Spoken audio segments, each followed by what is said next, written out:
My father was in 1938-39, my father was the president of the community in Hlohovec. My grandfather's seat was next to the rabbi at the western wall of the synagogue, the first seat. Probably the eastern wall, but okay. Eastern wall, yeah. eastern wall, Yes. that's it, that's it. Right. And I remember it was a very large shul. The Torah, of course, the Torah was in the front. The Chazan's table was in front of that. And the bima was in the middle of the shul, like in the old days. And it was a very large city, not very large compared to some of the modern ones today, but it was a good size for that little town. Yes, there was only one shul because you didn't need any more.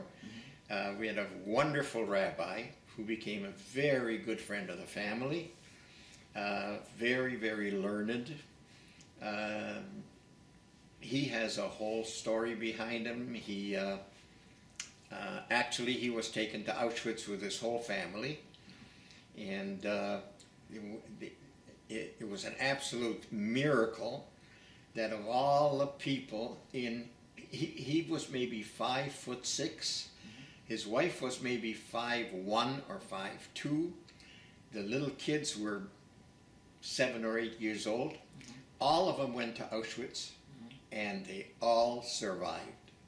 We don't know how, we don't know what happened, but we did. When I went back about 10 years after the war, every one of them was alive. Those 4 people were alive. Now the whole town was killed in Auschwitz, except for 4 families that I know of.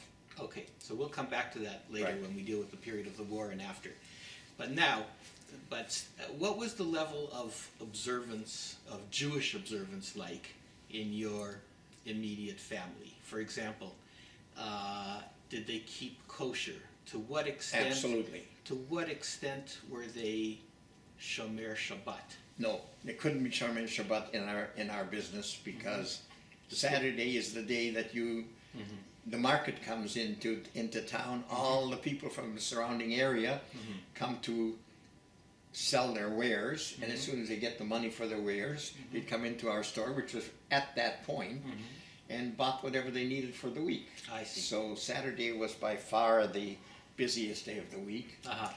But we were kosher in the house, no question, and my grandfather and grandmother were as well. The Jewish population was, everybody knew everybody.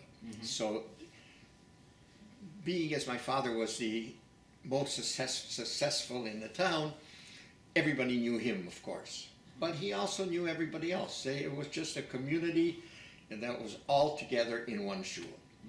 And several things I remember in the shul. I remember that they, Yom Kippur and Rosh Hashanah, they used to sell the aliyahs, and they had this large stick that they carried with the Kohen Levi Yisrael. And they walked around with it, and you nodded, and they auctioned off each single thing. I've seen those, but I have never had the luck to buy one. But it was very interesting, and I was 5-6 years old when I remember this. And what kind of Jewish education did you get there? We had a school attached to the shul, and that was our education right in the school. It was a Jewish school next to the shul, combined with the shul. And do you remember how frequently you went there? Every day. Every day? Every day. After regular school? No. This was a regular school. It was a combined regular school and Jewish school, all in one. So when you went to grade school, yes, you went to a Jewish school? Yes, we did. I didn't know that. Oh yes. Oh yes. But it was but lessons were conducted in Slovak? In Slovak, sure. That was probably governmental regulation or something yes. like that. Yes. And that's one of the things that you've got to remember, that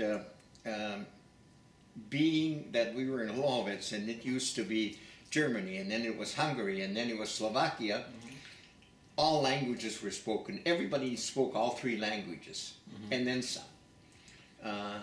However, they did not speak Yiddish. That was not spoken in Hungary or Czechoslovakia. Yiddish came from Poland and Russia. So so your parents spoke Hungarian Yes, to each other, but they didn't. But you didn't grow up knowing Hungarian. exactly. Because I did. because your Fräulein was German speaking. Right. You spoke to your parents in German, Yes, at first in German. and when you were on the street or in school, Then you had to learn Slovak. Yeah. Right. Okay. So what was the? Do you remember the school day? How much of it was devoted to Jewish matters, or was it that you were doing more or less secular subjects with other Jewish students? Yes, for sure. I mean, that's one thing I remember. Even the names of of my colleagues, the other pupils in the school. You wouldn't believe it, but I met one of them 70 years later. I thought she was dead, and one day I got a letter from Australia saying, I talked to your cousin in Prague, and my name is Edith, and I used to be Edith Wonser, but now I'm Edith somebody else, and we got to be friends again, and that was 70 years later. So, but there weren't many people left. Of all the people in Hlohovec that went to Auschwitz, only 4 families came back.